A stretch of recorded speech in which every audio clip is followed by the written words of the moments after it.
Hi there, welcome to another Lights and Gear video, and what I'm going to talk to you about today is one of the newest lights from Nitecore. This is the EC21, and it puts out 460 lumens, and it actually uses an XP-G2 R5 CREE LED, which produces a more narrow focused beam than many of the lights today, which use the XM LED, which tend to be a wider beam. Anyway, this one puts out 460 lumens on turbo mode, and it takes one 18650 battery or two of the smaller CR123 batteries. Now, of course, you can use the rechargeable 16340s, and you can also use rechargeable 18350s in this light. So that's three different types of batteries you can use. As I say, it has a good amount of beam throw actually, and it is waterproof to waterproof standards. 2 meters submersible, and has a couple of other nice features which we'll talk about here momentarily. Inside the package, you get a nice instruction booklet. You also get a belt holster here, Velcro, very sturdy, and a couple of other accessories, lanyard and so forth, along with O-rings, and there's also a pocket clip in here, which I've already installed on the light, and here it is, the Nitecore EC21. Alright, so let's get down to business. As I say, as far as the lumens are concerned, you can go all the way down to 1, which is the low, and then it goes to about 20, and then 100, and then 200 and 400. So it actually has five separate lighting modes: ultra low, low, medium, high, and turbo. And then it also has flashing modes. It has a location beacon, it has strobe, and SOS. So it's an all-around very useful light for many different situations. And here is the LED in here. It's got a smooth reflector. Let me just wipe a bit of dust there. A smooth reflector, and if you can see here, it also has a secondary LED right there.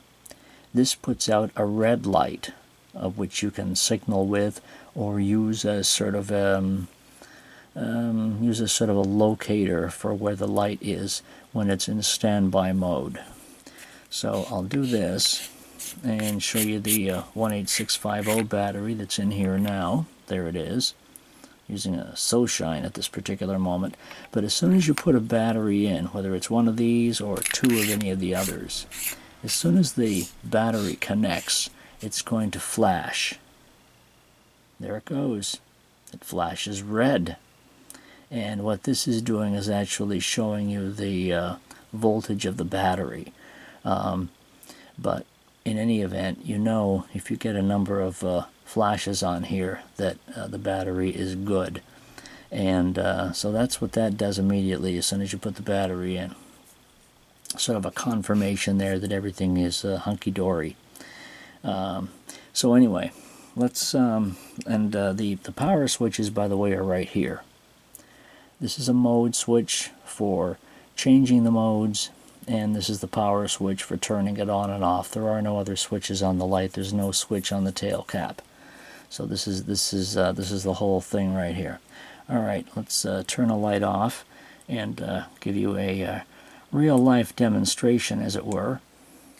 I will push the power button on the bottom, and immediately we appear to be in turbo mode. Now the camera tries to compensate for the different levels of brightness. If you go to my website, though, at lightsandgear.com, you can see other photos, indoor and out, which will better show the different brightness levels. So right now we appear to be on turbo. So if I press the mode switch, which is the top one, we are now down in Moonlight Mode, the very lowest mode, and it does look a little bit brighter on the camera than it actually does here in my room. So this is Moonlight. I'll press it again to low, press it again to medium, press it again to high, and press it again to turbo. Now whatever mode I happen to be in, doesn't matter. I can press and hold the mode switch, and then I'm in strobe.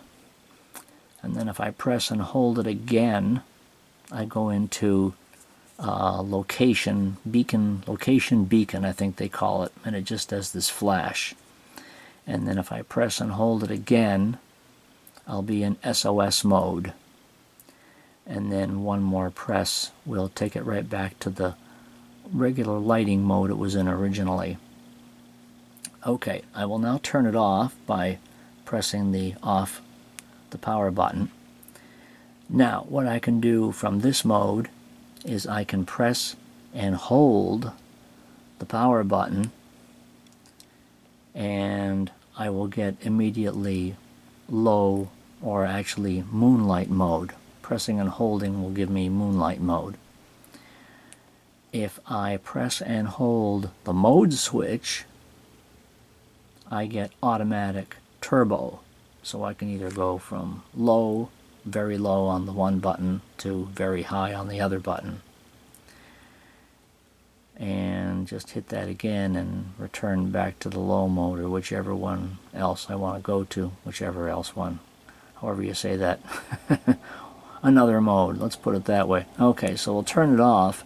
Now, if I simply press the mode switch, I get constant red. That's pretty red, isn't it? That's just by pressing the mode switch once, not holding it in or anything, just giving it one quick press. So this gives me constant lighting mode with a red beam, and it's a pretty good red beam too. It's a little better red beam than I've seen on some other lights, and even on a previous Nitecore. So it's pretty usable, and this will stay on as long as you want. Just press the switch and it'll go off. So that's some of the functions that these little switches here provide. Both the on-off switch and the mode switch do things separately on their own, and unifyingly work together. That's basically your operation. So again, you can just turn it on, and then you can go to whichever mode you like. Now, as I say at my website, lightsandgear.com, which talks all about flashlights, batteries, chargers, and the rest, you will see some outdoor beam shots of this light, as well as some other indoor shots where you can get a better idea of the brightness levels. And as I say, this is a slightly narrower beam than the XML would be on another light. Just as a quick example, I have a through night light here, which we reviewed recently, which is also accessible here for you to look at. And the beam on that one, as you can see, is a little wider. This is the through night here. This is the version 2 of the 2C, and you can see that's wider than this one. You can see that center spot there is narrower on this light than it is on this one. But anyway, there you have the Nitecore EC21, a very good light for lots of different uses. I would check that out on my website if I were you, and get some additional information, as well as a link to purchase if that's what you'd like to do. So thank you for watching, and hope you've enjoyed this particular video for Nitecore's EC21, and we'll see you again next time. Bye-bye.